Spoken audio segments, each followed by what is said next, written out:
सभी दोस्तों, रिश्तेदारों, परिचितों, फेसबुक फ्रेंड्स और सहयोगियों को नमस्कार। आज ये जो संवाद स्थापित होने वाला है, ये इस महाकाव्यात्मक जो उपन्यास है उस पर होने वाला है और चर्चा हम करेंगे डॉक्टर अमिता नीरव से। और इससे पहले कि मैं इस उपन्यास पर चर्चा शुरू करूं, मैं आप लोगों को बतला दूं कि ये उपन्यास जब लिखा जा रहा था तकरीबन 6 साल पहले, तब के थोड़े समय बाद ही ये अपॉइंटमेंट मैंने ले लिया था और मैंने अमिता से कहा था कि जब ये उपन्यास प्रकाशित होगा तो मैं इस पर तुमसे लंबी बातचीत करूँगा। और अब ये समय आ चुका है कि मैं अमिता से इस उपन्यास पर बात करूं। बड़ा मुश्किल है ये बातचीत, क्योंकि जिस उपन्यास को मैंने बनते गढ़ते देखा है और इसके प्रूफ तक देखे हैं 3 बार, इस उपन्यास को मैं इस उपन्यास पर बात करूं तो दृष्टा भाव कई बार बड़ा मुश्किल हो जाएगा, कई बार भोक्ता भाव आ जाएगा, क्योंकि कोई भी रचनाकार जब ये लिखता है तो उसके आसपास का जो परिवेश है, उसके आसपास के जो लोग हैं, वो उसके तो साक्षी होते ही हैं, उसके सहयोगी भी होते हैं। तो इस सहयोगी साक्षी भाव के साथ में इस उपन्यास के ऊपर ये जो संवाद है ये करना, और ये उतनी ही ईमानदारी से करना जितना कि कोई तटस्थ व्यक्ति कर पाता है, ये बड़ा मुश्किल होगा।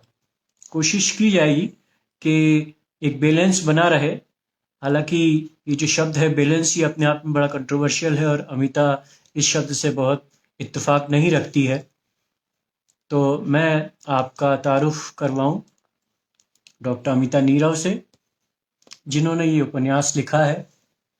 और अमिता मेरी हमसफ़र हैं, मेरी मित्र हैं, मेरी दोस्त हैं और कई बार फ्रेंड, फिलोसोफर और गाइड की भूमिका में भी हैं। तो अमिता, उपन्यास पर बातचीत शुरू करें। बिल्कुल। अमिता अगे ने बड़ी अच्छी कविता कही है।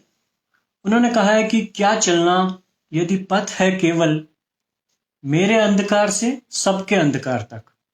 क्या चलना यदि पथ है केवल मेरे अंधकार से सबके अंधकार तक, या कि लांग कर ही उसको पहुंचा जा सकता है पारमिता करुणा तक, निर्वैयक्तिक प्यार तक। तो अगर हम इस उपन्यास पर केवल इसलिए चर्चा करें कि ये उपन्यास कैसे लिखा गया, क्यों लिखा गया, किन परिस्थितियों में लिखा गया, बहुत ज़्यादा इसका मायना नहीं होगा। मैं समझता हूँ कि जो इसके बुनियादी चीज़ें हैं इस उपन्यास में, जो बुनियादी प्रश्न उठाए हैं, जैसे तुम्हारी हमेशा से ये स्टाइल रही है कि कविता हो या कहानी हो, कविताएं तो तुम कम लिखती हो, फिर भी तुम लिखती हो, कहानियां हैं या लेख हैं या उपन्यास हैं या तुम्हारे वन लाइनर हैं, वो हम सबको लगता है कि एक टूल है किसी लक्ष्य तक पहुंचने के। तो ये जो लक्ष्य तक पहुंचने के टूल तुमने बना लिए हैं अपने सृजन को, मैं समझता हूँ इस पर भी अगर बातचीत होगी तो बहुत अच्छा लगेगा। तो सबसे पहले मैं तुमसे ये जानना चाहता हूँ कि तुम थोड़ा सा अपने बारे में बताओ, या मैं तुम्हारे बारे में बताऊं, जैसा तुम कहो। पहले तुम बताओ फिर मैं बताऊंगी। अच्छा तो एक छोटा सा रोड मैं तैयार कर देता हूँ। अमिता का जन्म उत्तर प्रदेश, नहीं, मध्य प्रदेश मध्य प्रदेश के आगर नामक स्थान पर हुआ और इनकी शिक्षा दीक्षा और पढ़ाई उज्जैन में हुई। और पढ़ाई इन्होंने पहले बीए किया, फिर उसके बाद एमए किया, एमए इकोनॉमिक्स में भी किया, एमए पॉलिटिकल साइंस में भी किया। और जब एमए पॉलिटिकल साइंस में किया तो सेकंड पोजीशन और रजत पदक प्राप्त किया। उसके बाद पॉलिटिकल साइंस में एमफिल किया, उसके बाद पॉलिटिकल साइंस में पीएचडी किया और लंबे समय तक जो कॉम्पिटिटिव एग्ज़ाम होती हैं उनकी कोचिंग्स में पढ़ाया। उसके बाद खुद भी पीएससी की एग्ज़ाम क्रैक की और फिर उसके बाद जो मध्य प्रदेश की जो स्टेट लेवल की एलिजिबिलिटी टेस्ट होता है प्रोफेसर्स के लिए, वो क्रैक किया। लेकिन उसी वक्त नई दुनिया में चूंकि जॉब मिल गया था, तो अमिता ने जो पीएससी की जॉब थी, जिसके लिए आज भी लोग कहते हैं कि वो छोड़कर आपने गलती की, आप और हम भले न मानेंगे, तो वो क्रैक की। लेकिन चूंकि नई दुनिया में जॉब था, नॉन ट्रांसफरेबल जॉब था, इसलिए ये जो उस जॉब को स्वीकार न करते हुए नई दुनिया को ही अपना जॉब का माध्यम बनाया। और नई दुनिया में रहते हुए ही अमिता ने लिखने की शुरुआत की और उन दिनों इंटरनेट की शुरुआत हो गई थी, फेसबुक की शुरुआत हो गई थी, तो एक माध्यम मिला बहुत सारे लोगों को अपनी बात उस तरह से कहने का जिस तरह से कहना वो चाहते थे। क्योंकि अखबार में रहकर या पत्रिका में छपकर भी आप अपनी बात को वैसे नहीं कह पाते हैं जैसे कि आप कहना चाहते हैं। तो मैं समझता हूँ कि वो 2003, 2004, 2005 का जो दौर था, वो बहुत सारे लोगों की लेखन यात्रा में एक नए आयाम की शुरुआत का दौर था। शुरू में अमिता ने कुछ आर्टिकल्स लिखे, कहानियाँ लिखी और फिर उसके बाद उपन्यास लिखना शुरू किया और उसके बाद धड़ाधड़ लिखती चली गई। मैं हमेशा अमिता को कहता हूँ कि तुम देर से खिलने वाला फूल हो और जब वो खिलता है तो फिर वो बहुत अच्छी तरह से खिलता है। तो इन दिनों जो अमिता का लेखन है वो वर्सेटाइल है और वो सब दिशाओं में है। वो चाहे पत्रिकाओं में हो, चाहे अखबारों में हो, चाहे आकाशवाणी पर हो, चाहे वो फेसबुक पर हो, जहाँ की तो तुम जो है वो डॉन कही जाती हो कि इतना तुम्हारा सौम्य जो रुख है वो घर वालों के प्रति है, अपने दोस्तों के प्रति है, आसपास जो है वो ये नहीं मानता कि तुम इतनी ज़्यादा कहना चाहिए कि एग्रेसिव है। लेकिन जो तुम्हारे अंदर की प्रखरता है वो हमेशा से फेसबुक के माध्यम से और अपनी कहानियों के माध्यम से भी, उपन्यास के माध्यम से भी उभरती चली आई है। तो इतना तो मैंने तुम्हारे बारे में बताया, अब तुम अपने बारे में थोड़ा सा बताओ। एक छोटा शहर जो कस्बा नुमा जिसका पूरा परिवेश था, वहाँ पर छोटे मतलब जो मिडिल क्लास लोग थे और उनकी छोटी दुनिया थी, उस परिवार में बड़ी हो रही थी मैं। और वहाँ पर पढ़ने लिखने का मतलब परीक्षा देना और परीक्षा पास करने से ज्यादा नहीं था। ऐसे माहौल में जबकि एहसास कमतरी का शिकार रही लंबे समय तक, और उसके बाद उस एहसास कमतरी को जीते हुए और उससे उबरने की कोशिश करते हुए किताबों तक पहुंची। और किताबें भी उस तरह से कि जो भी सामने आया उसको पढ़ लिया, और एक वक्त तक ये लगा कि ये समझ नहीं आ रहा है मुझे एक उम्र में, और फिर धीरे धीरे लगा कि यदि पढ़ती रहूंगी तो फिर मैं उसको समझने भी लगूंगी। पढ़ने लिखने का कोई माहौल घर परिवार में नहीं था, और जो बाहर से जो कोई किताबें आती थी या मैगजीन आती थी, उन मैगजीन्स को देखती थी, पढ़ती थी। और क्योंकि एकेडमिक्स मेरा साहित्य से नहीं था, साहित्य को सिर्फ मैंने पाठक की तरह ही देखा था, और जब बीए में सब्जेक्ट चुनने की बारी आई तो साहित्य को छोड़कर बाकी सारी चीजें साथ में थी।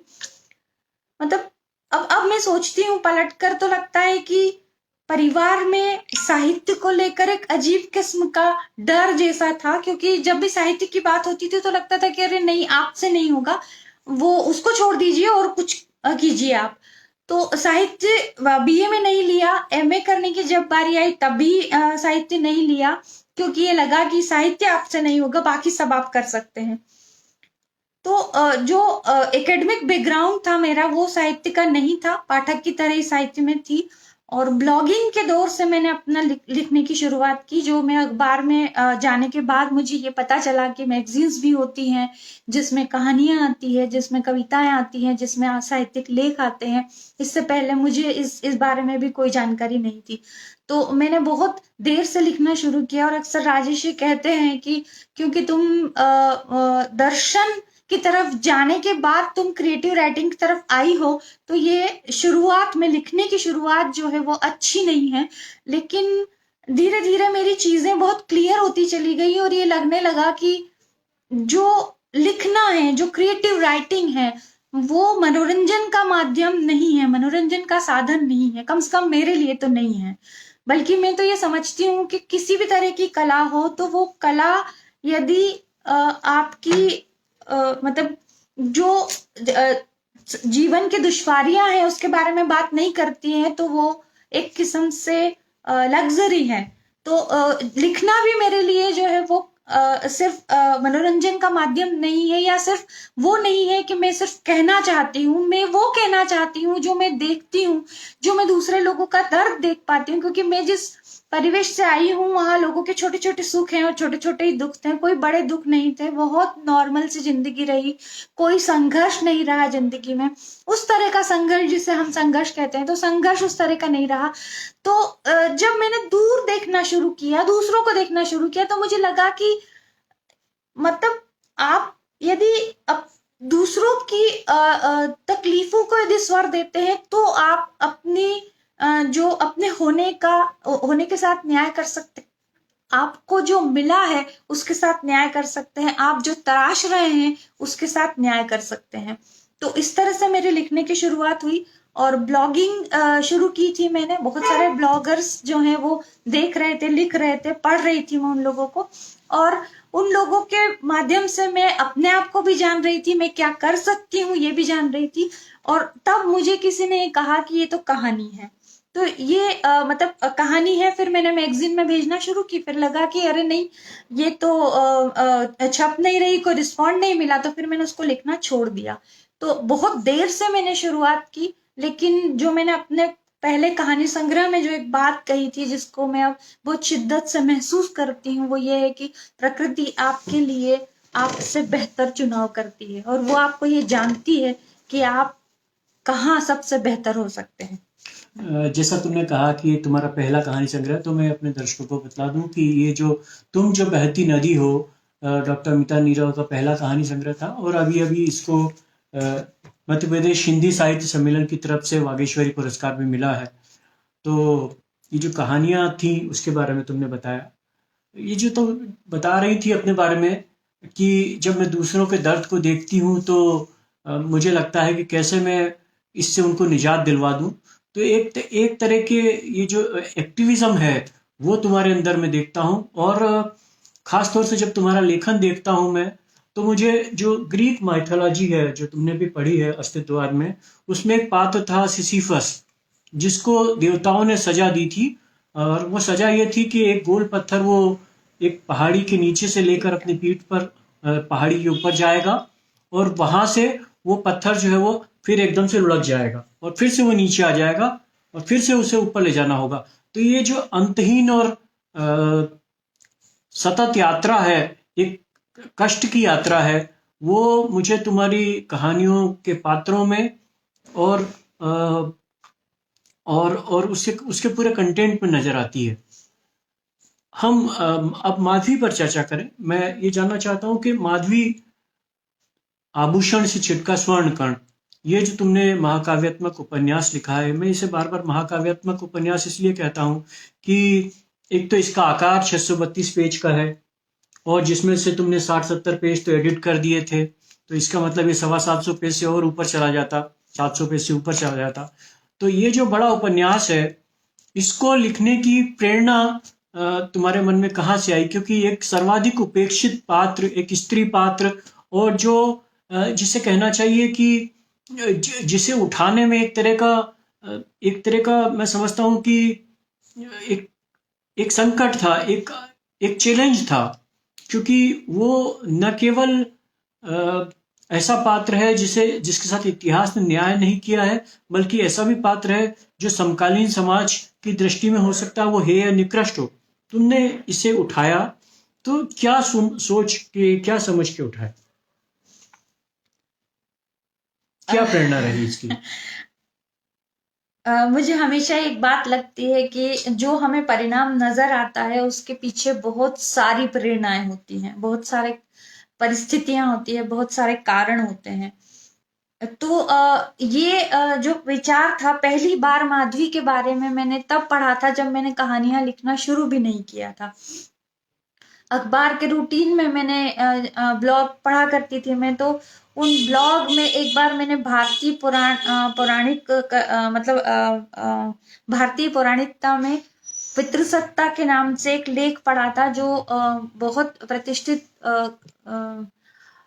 कहानीकार और उपन्यासकार हैं रणेंद्र जी, उनका मतलब लेख था वो, और उस लेख में मैंने पहली बार माधवी के बारे में पढ़ा था। तो जब मैंने पहली रणेंद्र जी के बारे में एक बात बतला दूं कि जब मैंने रणेंद्र जी को पढ़ा तो मुझे लगा कि ये जो उपन्यासकार है, अगर अगर इस दुनिया में कम्युनिस्ट राज करने लग जाए तो नोबेल पुरस्कार जो है वो सबसे पहले रणेंद्र जी को दिया जाएगा। जो उनका ग्लोबल ग्राम का देवता उपन्यास है वो अद्भुत उपन्यास है। उसके बाद भी जो उन्होंने उपन्यास लिखे बहुत अच्छे उपन्यास है, लेकिन ग्लोबल ग्राम का के देवता जो है उपन्यास, वो वो उपन्यास अगर आप पढ़ते हैं तो महीनों तक आप उसके नशे में रहते हैं अमिता। हम्म, तो वो जो उनका जो लेख था भारतीय पौराणिकता में पितृसत्ता, उसमें पहली बार मैंने माधवी के बारे में पढ़ा, और उस वक्त तक मैंने कहानियां लिखना शुरू नहीं किया था। लेकिन कहीं वो जो किरदार था वो जहन में चस्पा हो गया था। मतलब ये लगा था कि एक तो आप एकदम से सन्न हो जाते हैं, इस तरह की कोई चीज पढ़ते हैं तो एकदम सन्न हो गए, मतलब एकदम सन्न हो गई कि मतलब ये भी हमारी जो संस्कृति है या सभ्यता है जिसको हम बड़ा गर्व से कहते हैं, ये उसका हिस्सा है। तो तब मैंने ये विचार किया था कि जिंदगी में यदि मैंने कहानियां लिखना शुरू की तो माधवी पर एक लंबी कहानी जरूर लिखूंगी मैं, और वो किरदार मेरे साथ रहा। लेकिन 2015 में जो परिस्थितियां बनी, उस वक्त ये हुआ कि परिवार में एक एक्सीडेंट हुआ, मेरे फादर इन लॉ की डेथ हो गई, और वो इतना ज्यादा अचानक था कि हम सारे लोग जो है एकदम से शॉक में चले गए। और करियर फ्रंट में भी बड़ा सब कुछ इतना बिल्कुल जिसको कहना चाहिए कि कोई एक्साइटमेंट नहीं था, कोई चेंज नहीं था, कोई सीखने की गुंजाइश खत्म हो चुकी थी। तो वो हर उस तरह की निराशा भी थी, और उन सारी व्यक्तिगत जो संघर्ष थे मेरे, जो वैचारिक संघर्ष जो लगातार चलते रहते थे, वो भी सारे थे। उस सब के बीच में एक प्रपोजल मुझे मिला कि आपको किसी पौराणिक कथा पर आपको कोई प्लॉट तैयार करना चाहिए। टीवी सीरियल्स उस वक्त बहुत ज्यादा पौराणिक कथाओं पर आधारित बनाए जा रहे थे, तो आपको तैयार करना चाहिए। लेकिन क्योंकि मैं जहां पहुंच गई थी, मुझे लगा था कि मुझे अब दौड़ नहीं लगानी है, किसी दौड़ का हिस्सा नहीं होना है मुझे। लेकिन क्योंकि मैं संघर्ष से गुजर रही थी, जो मानसिक संघर्ष था मेरा, मैं उससे गुजर रही थी, उस वक्त मुझे लगा कि मैं इसको शुरू कर सकती हूँ, माधवी पर विचार कर सकती हूँ। और ये सोचा था कि बहुत होगा, बहुत होगा तो ये होगा कि 100, 125, 150 पेज का एक उपन्यास बन जाएगा, और एक चीज, एक उपलब्धि जो है वो मेरे खाते में आ जाएगी कि मैंने एक उपन्यास लिखा। तो उसको मैंने लिखना शुरू किया। लंबा वक्त लगा उसको लिखने में, लेकिन बड़ा हो गया। बड़ा नहीं हो गया, ये बहुत बड़ा हो गया। और मुझे मालूम था कि तुम जब भी लिखना शुरू करोगी तो कम से तुम्हारा काम नहीं चलेगा। तो अभी भी तुम कहानियां भी लिखती हो, तो अगर लघु कथा भी है तो वो 8-10 पेज की हो जाती है। तो ये ज्वालामुखी को कतई नहीं मालूम होता कि जब वो फटेगा तो उसका लावा कितनी दूर तक जाएगा। वो जो उसके मुहाने पर बैठा रहता है, गड़गड़ाहट सुनता रहता है, उसको पता रहता है कि ये ज्वालामुखी फटेगा और ये दूर दूर तक जो है अपनी न केवल ज्वाला बिखेरेगा, बल्कि बाद में जो है वो एक नई सृष्टि को प्रारंभ करने का बायस भी बनेगा। तुमने ये जो माधवी उपन्यास लिखा, उसकी तैयारी किस तरह की थी? क्योंकि ये जो कथा है, मैं समझ चाहता हूँ कि तुम इसको बहुत शॉर्ट में भी बताओ, कि बहुत माधवी को 5 या 6 पंक्तियों में अगर बता पाओ तो। क्योंकि हमारे बहुत सारे मित्र जो हैं वो उन्होंने माधवी नहीं पढ़ा है अभी। तो ये माधवी क्या थी, कौन थी, और इसके बारे में थोड़ा सा बताओ तो मैं समझता हूँ कि जो देख रहे हैं उनका इंटरेस्ट इस उपन्यास में और बने। माधवी की कथा जो है वो महाभारत से पहले की कथा है। ययाति के बारे में हम सब जानते हैं। ययाति के 5 पुत्रों के बारे में भी हम जानते हैं, लेकिन माधवी के बारे में कहीं कोई उल्लेख नहीं मिलता है। महाभारत में बहुत बहुत छोटा सा मतलब नाम के तौर पर बहुत छोटा सा प्रसंग माधवी का आता है। माधवी की कथा बहुत करुण कथा है, इसलिए भी उस किरदार ने मुझे बहुत जकड़े रखा बहुत लंबे समय तक। उसको 2 वरदान दिए मिले थे। एक ये था कि वो अक्षय यौवना रहेगी, और दूसरा वरदान ये था कि उससे पैदा हुए जो पुत्र हैं वो चक्रवर्ती राजा होंगे। क्या तुम इन वरदानों में विश्वास रखती हो, कि या केवल प्रतीक के तौर पर ही इसको मतलब हम समझें कि कोई स्त्री अक्षत यौवना हो सकती है और किसी स्त्री के लिए पहले से ही ये कह दिया जाए, भविष्यवाणी कर दी जाए कि इसके कोख से जो भी जन्म लेगा वो चक्रवर्ती राजा होगा। तो ये दोनों जो मिथक हैं ये अपने आप में मुझे लगता है अविश्वसनीय से है। तो तुम जैसी वैज्ञानिक सोच रखने वाली जो राइटर है वो इन दोनों चीजों से क्या इत्तेफाक रखती है? वो माधवी में मैंने उसको जस्टिफाई किया है, और वो वरदान की तरह जस्टिफाई नहीं हुआ है। उसको मैंने बाकायदा एक पूरी प्रोसेस के तहत जस्टिफाई किया है।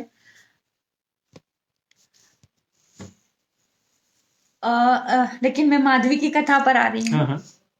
तो ययाति जो उनके पिता थे, उनके पास गालव जो है वो ऋषि थे, वो आते हैं, क्योंकि गालव विश्वामित्र के शिष्य रहे हैं, और विश्वामित्र को उन्होंने कहा कि वो गुरु दक्षिणा देना चाहते हैं। तो चूंकि विश्वामित्र ये जानते थे कि गालव बहुत गरीब है और विश्वामित्र को वो गुरु दक्षिणा नहीं दे सकते हैं, लेकिन जब गालव ने हठ किया तो विश्वामित्र ने उनसे वो गुरु दक्षिणा मांगी जो खुद विश्वामित्र जानते थे कि वो उसको पूरा नहीं कर पाएंगे। तो उन्होंने गालव से मांगा कि मुझे 800 श्वेत वर्ण श्याम कर्ण घोड़े चाहिए, मतलब जिसके कान काले हो और पूरा शरीर सफेद हो। तो वो उन्होंने गालव से मांगा, और गालव ढूंढते रहे, लेकिन उनको कहीं भी उस तरह के घोड़े नहीं मिल पाए। तो गालव के जो दोस्त थे गरुड़, उन्होंने कहा कि हम ययाति से बात करते हैं, हो सकता है ययाति के पास हो। तो वो जब ययाति के पास जाते हैं तो ययाति जो राज्य था, जो प्रतिष्ठानपुर जो कानपुर के आसपास है, वहां पर जाते हैं वो, तो पता चलता है कि ययाति के राज्य के हाल भी खराब है। ययाति उनको देने मतलब ये कहते हैं कि उनके पास भी उस तरह के घोड़े नहीं है, लेकिन वो प्रस्ताव रखते हैं कि उनकी बेटी है, वो अक्षत यौवना है, और उससे पैदा हुए पुत्र जो है वो चक्रवर्ती राजा होंगे। तो आप इसको ले जाइए और इसको किसी भी राजा के पास देकर उनसे, यदि उनके पास उस तरह के अश्व है तो उनसे आप ले लीजिए। गालव माधवी को लेकर जाते हैं, और पहली बार एक राजा के पास जाते हैं। वो कहते हैं मेरे पास 200 ही घोड़े हैं। तो वो माधवी को वहां रखते हैं, माधवी वहां रहती है, एक बच्चे का जन्म होता है, फिर वो वहां से चली जाती है, फिर दूसरे राजा के पास, फिर तीसरे राजा के पास, इस तरह से करके 3 राजाओं के पास जाती है। लेकिन फिर पता चलता है कि 600 से ज्यादा इस घोड़े जो हैं वो इस आर्यावर्त में उस तरह के नहीं है। तो गालव जो है वो माधवी को लेकर विश्वामित्र के पास जाते हैं। तो विश्वामित्र उनसे कहते हैं कि यदि यही करना था तो इतने राजाओं के पास जाने की जरूरत नहीं थी, मैं तुम्हें 800 घोड़े माफ कर सकता था, माधवी मुझे दे दो। तो विश्वामित्र भी माधवी से संसर्ग करते हैं, और एक बेटा पैदा होता है, और उसके बाद माधवी को गालव जो है वो ययाति को लौटा देते हैं। आगे की कहानी आपको नॉवेल में मिलेगी। तो ये माधवी की कहानी है, और माधवी की कहानी मतलब माधवी को लिखते हुए मुझे कई बार ये लगा कि मैंने इस पात्र का चुनाव करके गलती कर दी, क्योंकि मैं माधवी की जो पीड़ा है या माधवी का जो सहना है वो उसको किसी भी तरह से जस्टिफाई नहीं कर पा रही थी। मैं उसको जज नहीं कर पा रही थी कि कोई इस तरह से कैसे इन परिस्थितियों में बिल्कुल खिलौनों की तरह बढ़ता जा रहा है और वो रिवोल्ट नहीं करता है, वो रिटेलिएट नहीं करता है। तो उस पूरे प्रोसेस में, माधवी के लिखने की प्रोसेस में, कई बार मैंने झल्लाकर उसको, उस लिखने को छोड़ दिया, और कई बार मुझे ये लगा कि ये मैं आगे नहीं ले जा पाऊंगी। नहीं, मैं समझता हूँ कि तुमने बहुत ही ग्रेविटी के साथ माधवी के चरित्र का निर्माण किया और उसे कहीं भी कमतर नहीं होने दिया, बल्कि अंत आते आते शुरू में तो वो खिजाती है, शुरू में गुस्सा भी उसके ऊपर आता है जब हम पढ़ते हैं कि इतना कमजोर कैसे पात्र है कि वो रिवोल्ट करता ही नहीं है, कोई विद्रोह करता ही नहीं है। लेकिन आखिर तक आते आते माधवी के साथ न केवल सहानुभूति हो जाती है, बल्कि माधवी जो है वो नायिका के रूप में उभर कर सामने आती है। मैं समझता हूँ कि उपन्यास के 75% पर देवयानी ने कब्जा करके रखा था, लेकिन आखिर के 25% में जो माधवी का आखिरी पंच था, या कहें कि माधवी का जो निखरना था, उसने इस उपन्यास में माधवी का माधवी होना, मैं समझता हूँ कि स्थापित कर दिया। एक बड़ा अच्छा शेर है कि जो कायदे से न हो तो फजूल है सजदा, जो कायदे से न हो तो फजूल है सजदा, अदब के साथ खता भी सवाब हो जाए। तो मैं समझता हूँ कि ये जो उपन्यास की तुमने रचना की है, वो उसमें ये जो पात्र था माधवी, ये लघु मानव का प्रतिनिधित्व करता है, अगर हम इसको बहुत आधुनिक दृष्टि से देखें तो। लेकिन इस लघु मानव को कैसे अपने अपनी कुंठाओं से ऊपर लाकर और एक महामानव के रूप में स्थापित किया, मैं समझता हूँ कि ये ये किस तरह से हुआ? ये देवी प्रेरणा थी या ये दुनियावी प्रेरणा थी? ये बताओ जरा। फिर से जो बात मैंने अपने पहले कहानी संग्रह की भूमिका में लिखी थी, वो ये है, मतलब मैं इस बात को बहुत शिद्दत से महसूस करती हूँ कि जब आप लिखते हैं या आप सृजन करते हैं, तो आप वो नहीं होते हैं जो आप होते हैं। आप वो हो जाते हैं जो आप, मतलब आप वो होते नहीं है जो अ, मतलब उस तरह से कहना चाहूंगी मैं कि इसको मैं देवी प्रेरणा नहीं कहूंगी, लेकिन कोई ऐसी चीज जरूर है जो इंसान की पकड़ से बाहर है, मतलब बुद्धि की पकड़ से बाहर है। मैंने बुद्धिवाद, मतलब जब अस्तित्ववाद पर मैंने पीएचडी किया, तो जब मैं अस्तित्ववाद पढ़ रही थी तो उसमें बुद्धिवाद जो था उसको भी मैंने पढ़ा, और बहुत ज्यादा रेशनलिटी का विरोध करता है अस्तित्ववाद। तो उस तरह से उस रेशनलिटी को उस वक्त, एक उम्र में रेशनलिटी जो है वो मेरे लिए बहुत सुप्रीम चीज थी कि नहीं, रेशनल होना चाहिए। लेकिन धीरे धीरे ये समझ में आया कि नहीं, रेशनलिटी जो है वो, उससे भी आप बहुत सारी चीजें समझ नहीं सकते हैं। तो जब हम सृजन करते हैं, मतलब ये मेरे अपने अनुभव है, हो सकता है कोई इन चीजों को उस तरह से साथ पाता हो, लेकिन मैं नहीं साथ पाती हूँ। कि कोई एक विषय मुझे कोई किसी ने दे दिया कि आप इस पर कहानी लिखिए, तो लेख लिखना तक समझ आता है, लेकिन जब कहानी लिखने की बारी आती है तो वो नहीं हो पाता है। तो जब मैंने माधवी खत्म किया और उसको मैंने फिर से पढ़ना शुरू किया सेकंड ड्राफ्ट के लिए, तो मुझे लगा कि ये मैंने नहीं लिखा है, ये मैं नहीं लिख सकती हूँ। जो चीज लिखी गई है, जो मैं कर चुकी हूँ, वो मेरा नहीं है।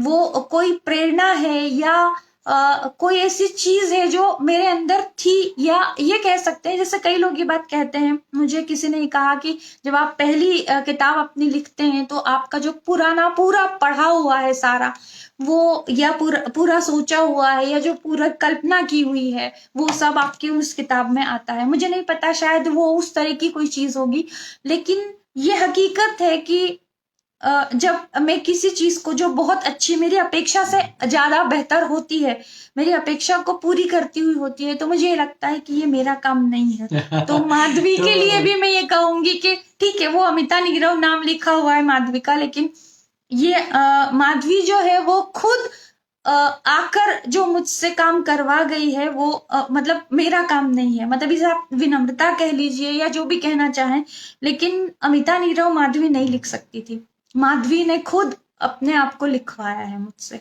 तो एक तरफ तुम देवी प्रेरणा से इनकार करती हो, दूसरी तरफ तुम कहती हो कि ये मैंने नहीं लिखा, ये किसी ने लिखवाया है। ये कंट्रोवर्शियल है मेरे ख्याल से, इस पर खैर लंबी बात हम बाद में करेंगे फिर से। अ, अ, लेकिन लेकिन हाँ, माधवी ने अगर अपना लेखक भी या लेखिका भी चुना है, तो मैं समझता हूँ कि अ, अच्छा चुना है। और इसको इसको लिखने के लिए जो वक्त चाहिए था वो भी उस लेखिका के पास था। मैं ये भी जानना चाहूँगा कि हमारे आप दर्शकों को बताइए कि कितना वक्त आपको इसको लिखने में लगा? कब से शुरू किया, कब खत्म किया, पहला ड्राफ्ट कब बना, सेकंड ड्राफ्ट कब बना?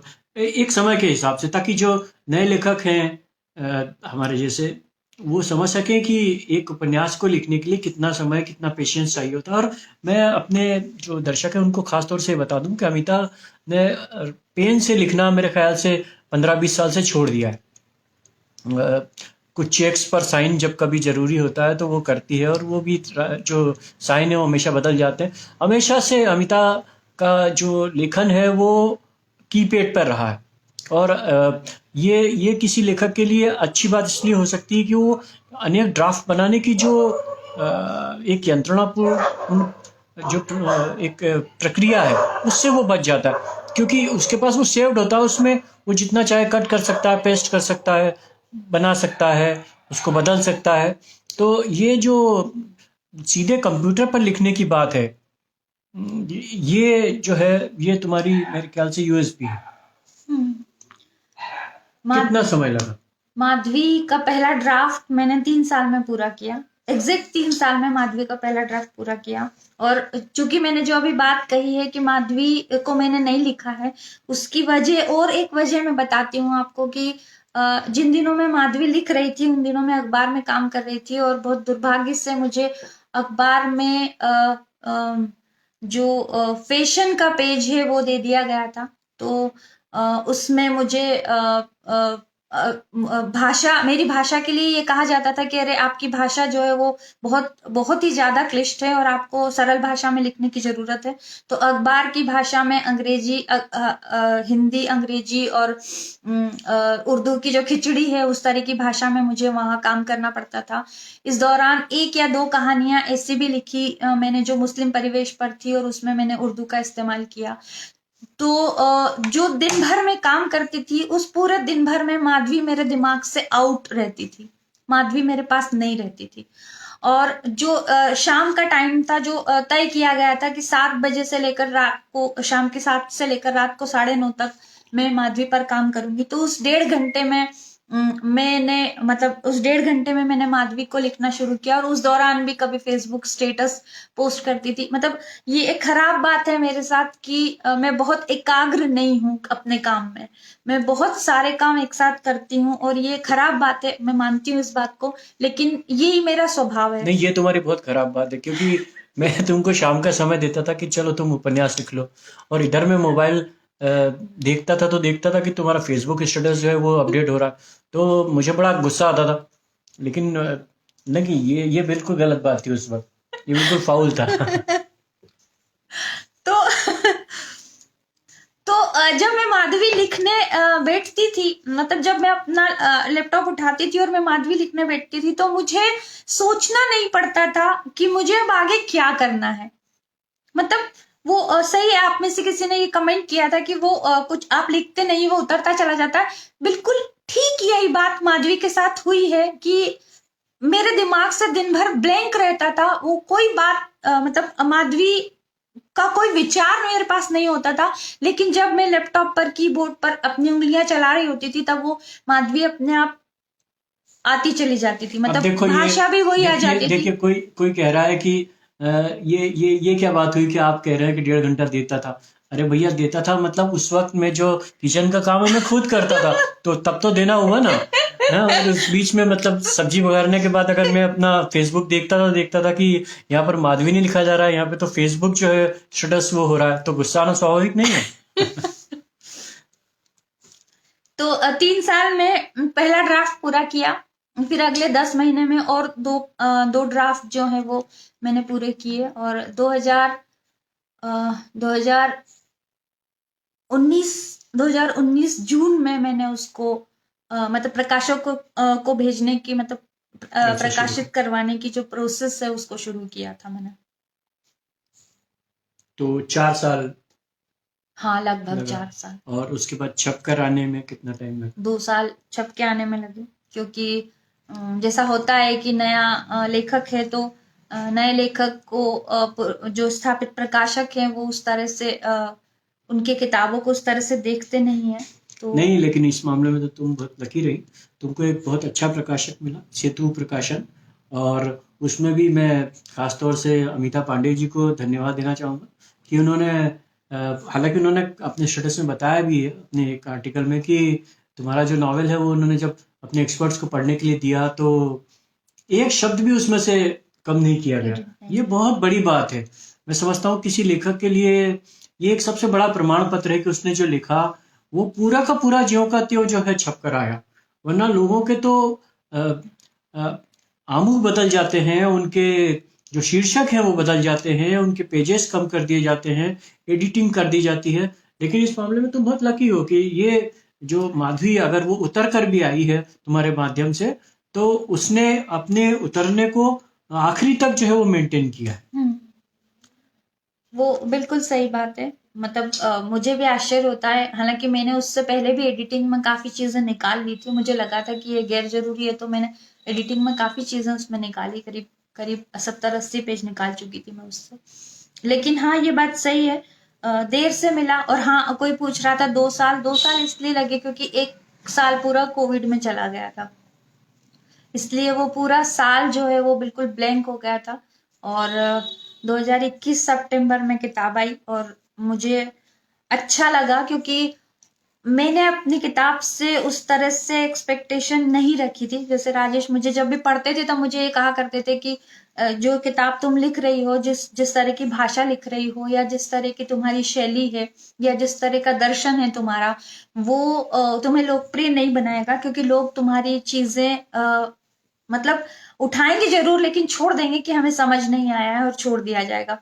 लेकिन जब मैं देखती हूँ कि माधवी पर बड़ा अच्छा रिस्पांस मिल रहा है, लोग पाठक जो आम पाठक है, जो साहित्य से अलग है, जो साहित्य पढ़ते हैं, वो लोग उसको पढ़ रहे हैं और उस पर बड़ी अच्छी रिव्यू मिल रही है, मुझे बड़ी अच्छी प्रतिक्रियाएं आ रही है।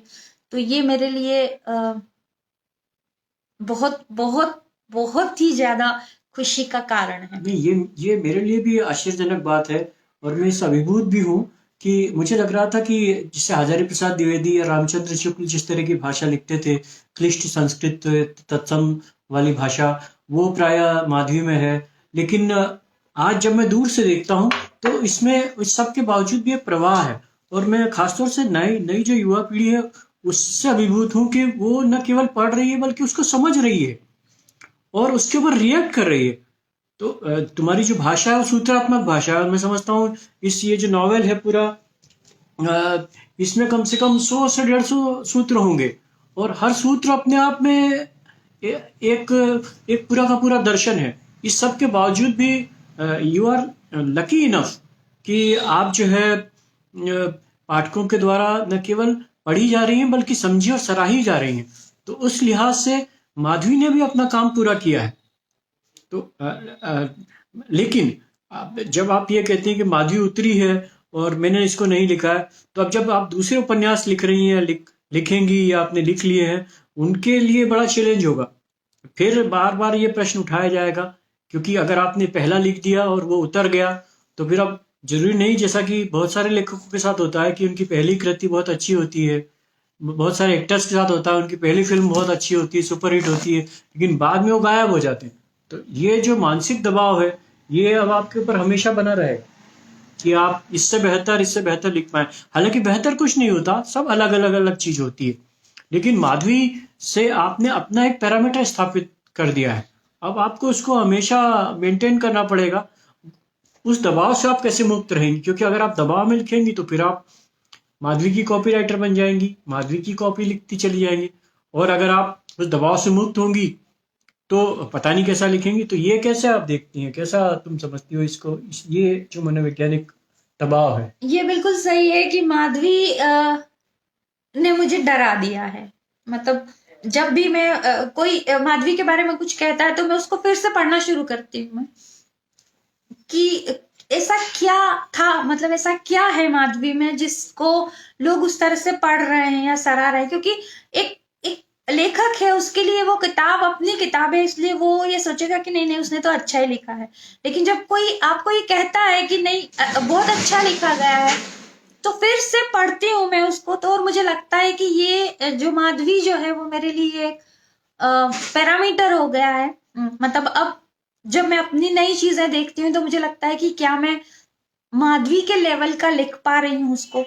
नहीं, जो तुमने सांवली लड़की की डायरी लिखा है वो मैं समझता हूँ कि बहुत लोकप्रिय है, और वो लगातार अगर तुम जीवन भर भी सांवली लड़की की डायरी लिखती रहो तो लोग उसको चाव से वैसे ही पढ़ते रहें। तो जो, और उसकी शैली बिल्कुल जुदा है, उसकी शैली बिल्कुल सादी सरल सिंपल है, और ऐसा लगता है जैसे हम वो कौन राइटर हैं जिन्होंने नॉवेल लिखा है, विनोद कुमार शुक्ल, दीवार में खिड़की रहती थी, या जो मोगली की कथा है, वो इस तरह की बहुत सरलतम चीजें, सहजतम चीजें जो है वो उसमें है। तो तुमने दो छोर पर तो फिलहाल लिख ही दिया है कि एक सांवली लड़की की डायरी तुमने लिख मारी है और एक माधवी तुमने लिख दिया है, तो ये दो छोर तो तुमने छू ही लिए हैं। अ, और अब इसके पहले कि हम लोग इसको आज के सत्र को यहीं विराम दें, मैं ये जानना चाह रहा हूँ कि अ, ये जो बातचीत मैं तुमसे कर रहा हूँ ये सोमवार मंगलवार करें या सोमवार सोमवार ही करें, क्योंकि ये केवल एक दिन करने में और फिर 7 दिन विराम दे देने में मेरे मुझे नहीं लगता कोई, तो कम से कम सोमवार मंगलवार तो करना ही चाहिए, हफ्ते में 2 दिन करना चाहिए। क्या सोचती हो? दर्शक डिसाइड करें कि क्या करना चाहिए। अरे दर्शक तो चाहेंगे कि हम रोजाना करें, लेकिन नहीं, बात ये है कि वो साड़ी पहनने में तुमको जो टाइम लगेगा वो वो जो है वो रोजाना कैसे संभव हो पाएगा? नहीं, अमिता बहुत जल्दी तैयार हो जाती है, मतलब आम स्त्रियों की तुलना में। आम स्त्री इसलिए कह रहा हूँ कि मैंने अपने आसपास स्त्रियों को देखा, थोड़ा सा ज़्यादा समय लेती है, लेकिन अमिता जो है वो फटाफट अपना जल्दी जल्दी तैयार हो जाती है, तो इसलिए वो तो कोई समस्या नहीं है। समस्या इस बात की है कि क्या 7 दिन में एक बार इसको करना चाहिए या 7 दिन में 2 बार करना चाहिए? नहीं, मुझे लगता है 7 दिन में एक बार करना चाहिए। मुझे लगता है कि 7 दिन में 2 बार करना चाहिए। देखो कोई आया मंगल नहीं। अच्छा, मंगलवार नहीं किसी के द्वारा कहा जा रहा है, तो मैं समझता हूँ कि सोमवार और शनिवार, हाँ ठीक है। सोमवार और शनिवार, शनिवार की शाम थोड़ी सी रिलैक्सिंग होती है, लेकिन फिर भी मुझे लगता है कि हम इसको आगे चलकर, क्योंकि ये इस उपन्यास पर चर्चा कम से कम 10-15 एपिसोड चलने वाली है, तो मैं समझता हूँ इसको सोमवार मंगलवार करना ही ठीक रहेगा। लेकिन अभी ठीक है, आज के लिए सोमवार, फिर अभी 2-4 दिन प्रतिक्रिया जब आएंगी तो हम देखेंगे सोमवार मंगलवार या सोमवार शनिवार हमको करना चाहिए। मेरी तो पहले, मैं तो ये सोच रहा था कि ये लगातार चलेगा, नहीं, फिर ग्रेट 15 दिन नहीं, लगातार या वो 1 महीना लगातार थोड़ा सा गैप के साथ गैप होना होना चाहिए। चाहिए। अच्छा, ठीक है। तो एक अंतिम प्रश्न ये था मेरा कि अ, ये जो नॉवेल था इसके छपने की प्रोसेस क्या थी? ये जो नए लेखक होते हैं या जो भी लिख रहा है वो कैसे इस प्रोसेस को करे, जैसे कि तुम ने किया, क्योंकि तुम भी लेमैन थी बिल्कुल, तुम भी एक साहित्य में नहीं थी, तुम्हारा भी किसी से परिचय नहीं था, कोई गॉडफादर नहीं था। हो सकता है कि साहित्य में गॉडफादर होते ही नहीं हो, हालांकि ये साहित्य का विद्यार्थी होने के नाते मैं जानता हूँ कि ये बात में इसमें ज़्यादा तत्व नहीं है, तो कोई परिचय नहीं था। ये कैसे किया जाता है, इस प्रोसेस को कैसे किया जाता है कि अगर आपने कुछ लिख लिया है तो वो प्रकाशकों तक कैसे पहुंचे? असल में एक कहानी संग्रह जो है वो मेरा आ चुका था, और इस बीच एक बहुत प्रतिष्ठित कहानीकार और उपन्यासकार हैं जयशंकर जी। उन्होंने मेरी कहानी को पढ़कर, एक कहानी छपी थी मेरी बहुवचन में, उस कहानी को पढ़कर उन्होंने मुझे मैसेज किया। और इत्तेफाक ये रहा कि 2-3 दिन पहले ही मेरे एक साथी ने मुझे कहा था कि बड़े अच्छे कहानीकार हैं, उनकी कहानियां आप पढ़िए। तो मैं हिंदी समय पर ढूंढकर उनकी कहानियां पढ़ रही थी, लेकिन क्योंकि वर्क प्लेस पर थी और बिल्कुल एब्सेंट माइंड थी मैं, तो जब उनका मैसेज आया मुझे कि हमने आपकी कहानी पढ़ी और बहुत अच्छी कहानी लगी, तो मैंने उनको शुक्रिया कर दिया और वो चीज आई गई हो गई। लेकिन 2-3 घंटे बाद जब मैंने फिर से वो मैसेज पढ़ा तो देखा कि जयशंकर नागपुर तो एकदम से क्लिक हुआ कि ये जो कहानी मैं पढ़ रही थी 2-3 दिन पहले, क्या ये वही कहानी के लेखक है? तो मैंने उन्हें फिर मैसेज किया, तो उन्होंने कहा कि हाँ, मैं वही हूँ। फिर मेरी उनसे बातचीत हुई, फिर उन्होंने मुझसे अपनी कहानी संग्रह मंगवाया, मेरा कहानी संग्रह उन्होंने पढ़ा। उसके बाद उन्होंने मुझे कहा कि आपकी जो कहानियाँ हैं वो मुझे बहुत पसंद आई और आपके पास बहुत अच्छी भाषा है। जब मैंने उनको कहा कि मैं अभी एक उपन्यास पर काम कर रही हूँ और मुझे नहीं पता कि मैं प्रकाशकों को कैसे अप्रोच करूँ, तो फिर उन्होंने मुझे सेतु प्रकाशन के बारे में बताया और उन्होंने कहा कि आप उनको मैसेज कीजिए। मैं उनकी फ्रेंड लिस्ट में भी नहीं थी। फिर मैंने अमिताभ जी को मैसेज किया, उनका जवाब आया मुझे कि आप अपना जो नॉवेल है वो मुझे भेज दीजिए पूरा। फिर मैंने पूरा नॉवेल, क्योंकि मैं तो पूरा काम जो है लैपटॉप पर करती हूँ, तो पूरा नॉवेल मैंने मैन्युस्क्रिप्ट जो थी वो उनको भेजी और उसके बाद भूल गई मैं कि अब मुझे इस विषय में सोचना नहीं है। करीब 3 या 4 महीने बाद उनका मेरे पास मैसेज आया कि मुझे आपका नंबर चाहिए। फिर उनसे बात हुई तो उन्होंने कहा कि हम बुक फेयर में नहीं ला पाएंगे। ये नॉवेल जो है वो 2020 में आना था। 2020 की मई जून का मतलब उन्होंने कमिटमेंट किया था, क्योंकि उन्होंने कहा कि ये बहुत बड़ा नॉवेल है और हम इसको बुक फेयर में नहीं ला पाएंगे। तो नवंबर में उन्होंने मुझे कहा कि हम आपका नॉवेल लाएंगे, लेकिन हम मई और जून के बीच लेकर आएंगे। और उसके बाद कोविड आ गया और वो सब चीज़ें डिले होती चली गई और फिर अब फिर से कोविड आया। फिर उसके बाद सितंबर में नॉवेल जो है वो मेरा आया और 4 महीने, 6 तारीख को उसके रिलीज के 4 महीने पूरे हो जाएंगे। अभी 4 महीने भी पूरे हुए नहीं हैं और कोविड की तीसरी लहर फिर से आ गई है अमिता। तो मैं समझता हूँ कि ये जो तुम्हारा नॉवेल है ये और कोविड आपस में भिड़ंत कर रहे हैं और पाठकों को अतिरिक्त समय दे रहे हैं कि माधवी को पढ़ने के लिए समय उनके पास मिलता है, क्योंकि 2 बार लॉकडाउन हो चुका है और आशंका यही है कि तीसरी बार भी पूरी तरह से न सही लेकिन लॉकडाउन की तरफ, ये लॉकडाउन जैसी किसी स्थिति की तरफ हम लगातार बढ़ रहे हैं।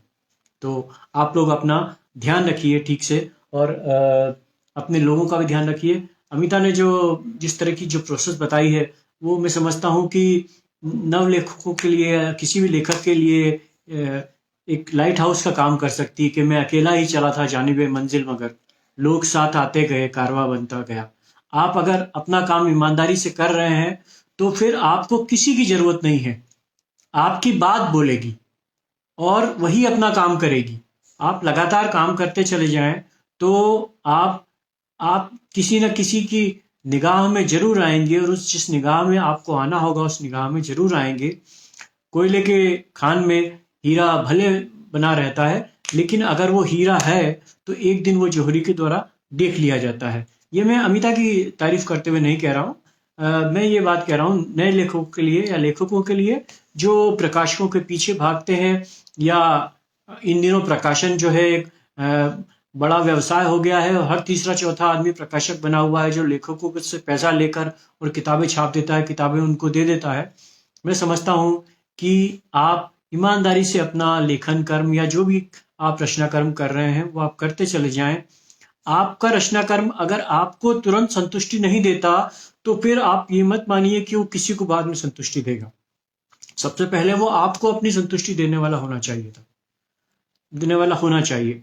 तो ये जो अमिता ने जिस तरह से नॉवेल लिखा है 4-5 सालों तक, वो उसके बाद में फिर वो एक अच्छे प्रकाशक तक जाना और फिर वो पाठकों तक पहुंचना, ये पूरे का पूरा उस कर्म की तरफ इंगित करता है जो ईमानदार कर्म है। अगर आप लगातार ईमानदारी से काम करते चले जाएंगे तो मैं समझता हूँ कि आपकी राह में अगर कोई बाधा आएगी भी तो भी वो ज़्यादा समय तक नहीं रह पाएगी। क्या सोचती हो? बिल्कुल। तो आपको आप प्रकृति वहां ले जाती है जहाँ आप सबसे अच्छे होते हैं। ये बात भी ठीक है, लेकिन ये भी है कि आपको जो है वो वहां ले जाकर मारती है जहां आप सबसे अच्छे होते हैं। तैराक की मौत हमेशा पानी में होती है, ये भी तो कहा जाता है।